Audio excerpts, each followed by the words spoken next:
Dear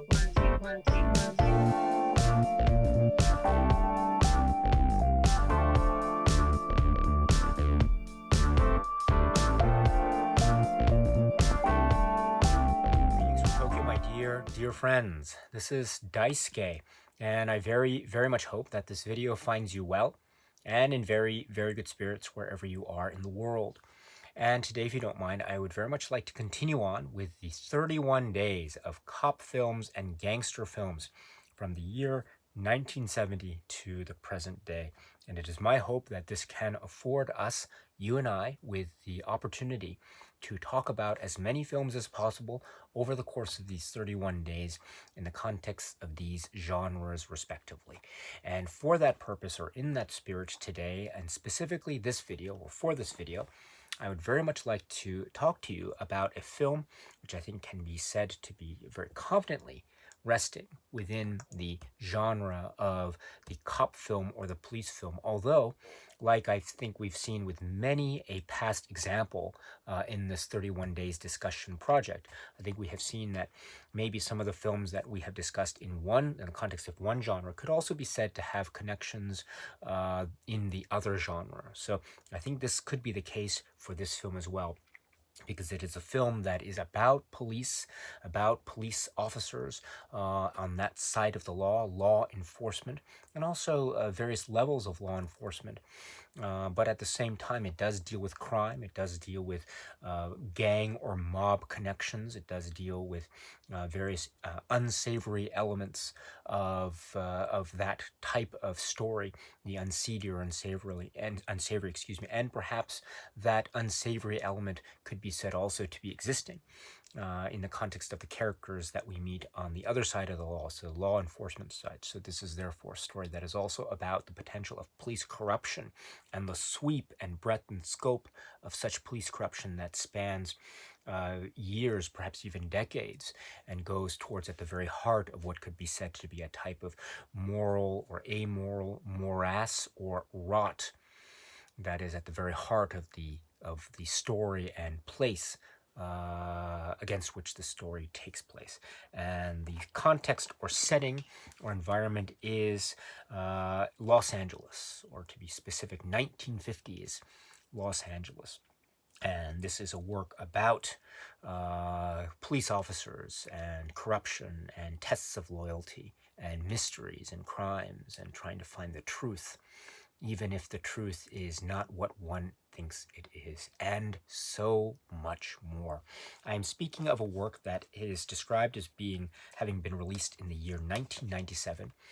It is a work that is whose screenplay is credited to Brian Helgeland and Curtis Hanson. The director is Curtis Hanson, and this is based upon the novel by author James Ellroy. And among its incredible cast are people like Kim Basinger and James Cromwell and Kevin Spacey and Guy Pearce and Russell Crowe and others. This is the work which is L.A. Confidential.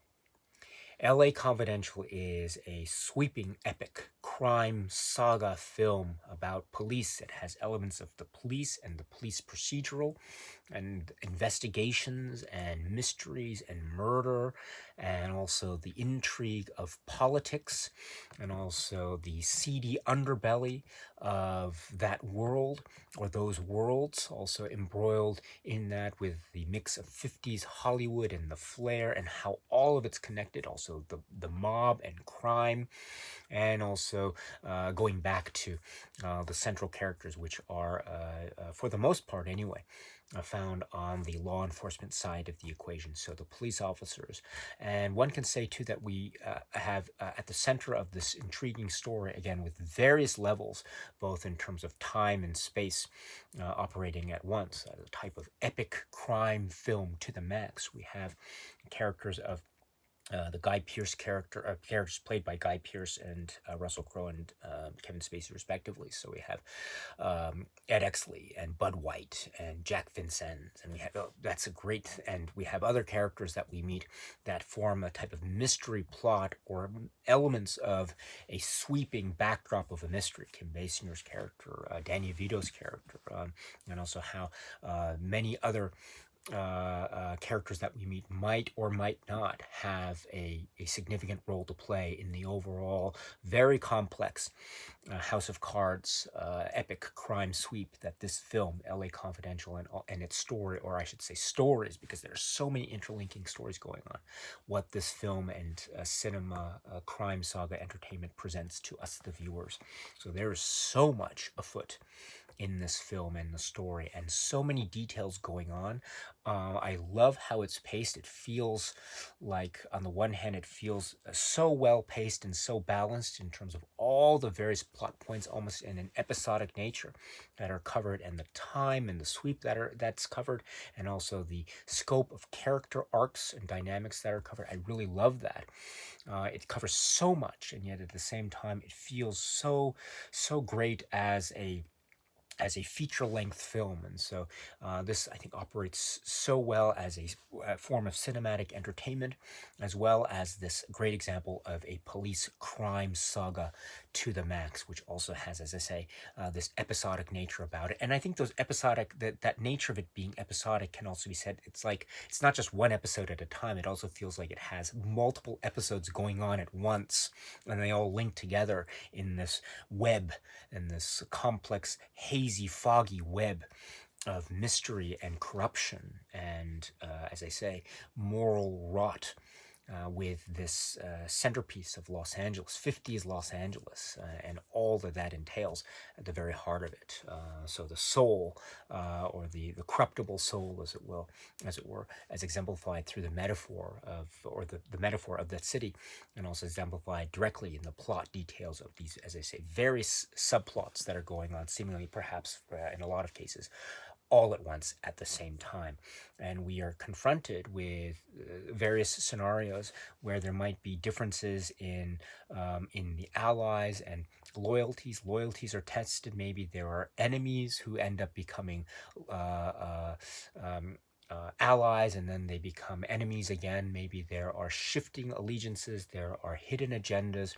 People may or may not be what they seem to be upon first initial impression. They may be, they may not be.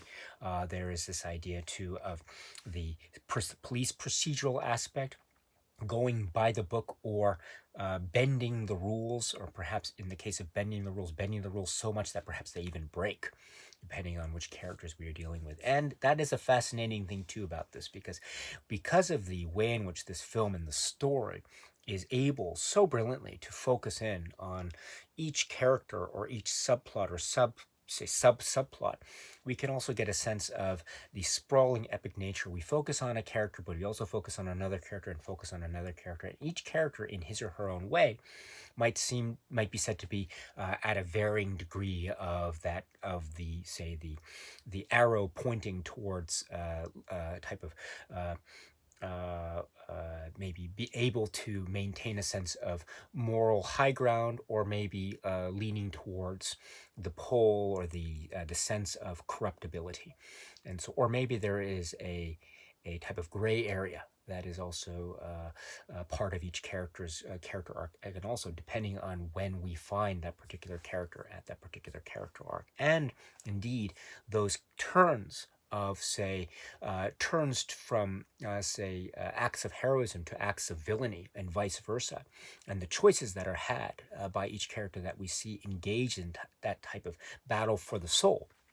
Those turns of character, as a result of plot devices or details or little, maybe seemingly insignificant, mundane aspects of plot, but end up having these very serious and significant consequences for various characters. This adds to the level of fascination with character and treatment of the character that is so consistent, which I really love. I love how this film maintains a sense of consistency with each of the characters, even though it can be said to be sprawling, and maybe they intersect and collide and diverge, but they always come back. But they're always the characters that they say they are, or that they seem to us to be, from the beginning into the middle and into the end. So there's always a sense of through line consistency, despite the fact that maybe the various character lines might, as I say, converge or diverge or clash, or really clash in a violent way, depending on which characters we are talking about. So this is a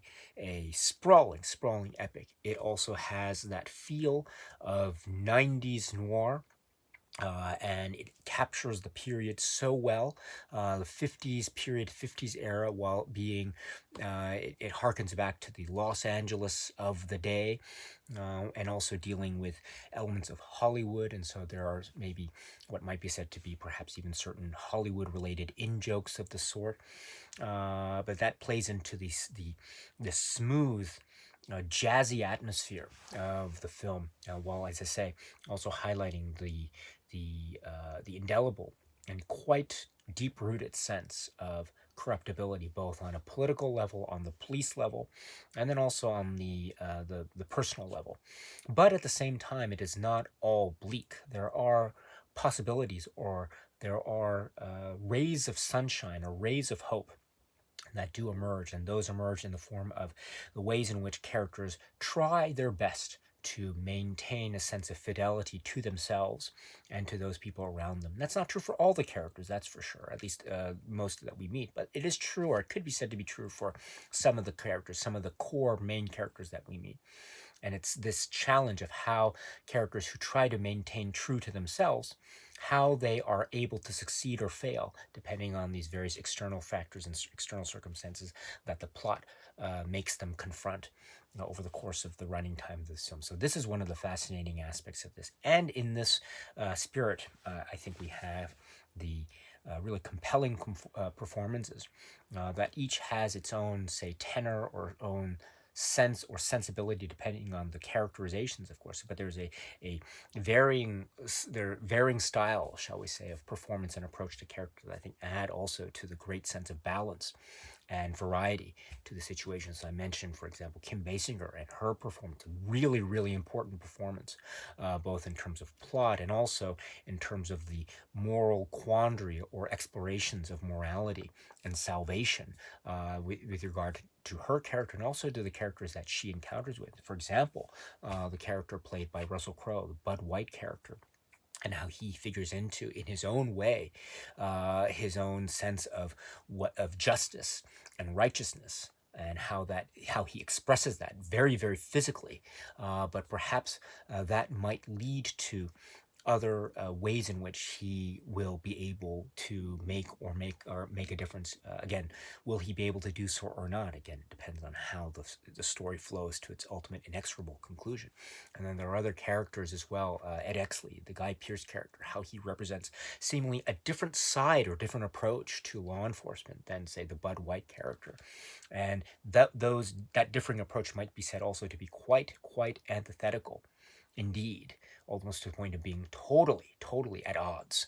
And we see this almost early on in the way in which these characters, and many others too, butt heads and really clash with each other in a truly violent, extraordinarily violent way.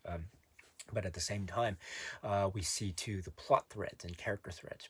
As time progresses and as events build and build and build, perhaps there are more things of similarity than one might have thought at the very outset, at the very start. And this leads to even more avenues of intrigue, more avenues of mystery, and more avenues of exploration and dark secrets that become revealed and brought into the light. But when it happens, watch out, because there might be dark, sinister forces at work behind those dark secrets that are revealed. And perhaps those dark, sinister forces might do anything to prevent those secrets from being revealed. Even they might cause violence or destruction, mayhem or death to the heroes involved. So with this context, and again, caught in this deep expanse of a landscape with really sparkling dialogue, great lines, quick, almost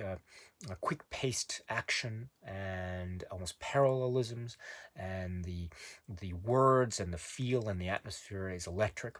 I remember too that when this was released, there were some really startling things about the plot and revelations. And in particular, I remember how my mother, again, this was released in the late 90s, and so, we saw this upon release. My mother, when she saw the film, she said there was one moment in particular that really, really shook her. It was just so shocking and startling, and so that was an example of how I think how brilliantly interwoven those shocks and thrills are within the very fabric of the plot as it's developed. It's a multi-layered plot epic, and also has thrills and suspense and drama and heart, as well as scares and mood and atmosphere that is evoking the spirit and times of 1950s LA, the good, the bad, and everything in between. And my goodness, what a compelling story this is and continues to be. This is the work which is LA Confidential. Okay, my dear friends, so that's it for now. And so until we meet again, please be happy and healthy and well, and please keep on watching a lot of great, great movies. Thank you so much, as always, for your time. I very, very much appreciate it. Stay strong, stay safe, and cheers.